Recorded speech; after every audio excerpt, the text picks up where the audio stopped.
అంతరిక్షంలో భారతదేశపు ఎదుగుదలని ప్రచారం కానీయకుండా ఈనాడు, ఎదగనీయకుండా ఆనాడు అడ్డుపడ్డారు అంటూ నిషికాంత్ దుబే నిశితమైనటువంటి విమర్శలు చేసుకొచ్చారు. పార్లమెంటు వేదికగా, లోక్సభ వేదికగా గాంధీల కుటుంబానికి ఎందుకు మన ఎదుగుదల పట్టట్లేదు అంటూ నిలదీసుకొచ్చారు. అందులో ప్రధానమైనటువంటిది ఏంటంటే, నంబినారాయణని అరెస్ట్ చేయడం ద్వారా ఇస్రో వేగాన్ని మందగింపజేసి 20 ఏళ్ళు వెనక్కి నెట్టింది ఆయనే, ఆనాటి కాంగ్రెస్ ప్రభుత్వమే.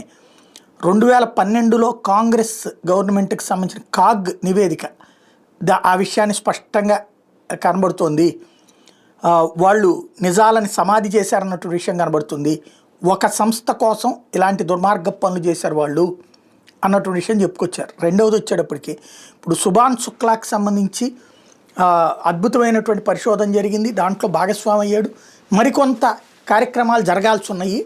ఇప్పుడు అంతరిక్ష ఎదుగుదలలో ఏకదం 100ల కొద్దీ ఇదే మన రాకెట్లని అంతరిక్షంలోకి శాటిలైట్లను పంపించేటటువంటి సందర్భంలో అది ప్రచారం జరగనీయకుండా డైవర్ట్ చేస్తున్నారు, అంతరిక్ష ఎదుగుదల ప్రజలకి చేరనీయకుండా ప్రచారాన్ని చూస్తున్నారు అంటూ ఆరోపణలు చేసుకొచ్చారు.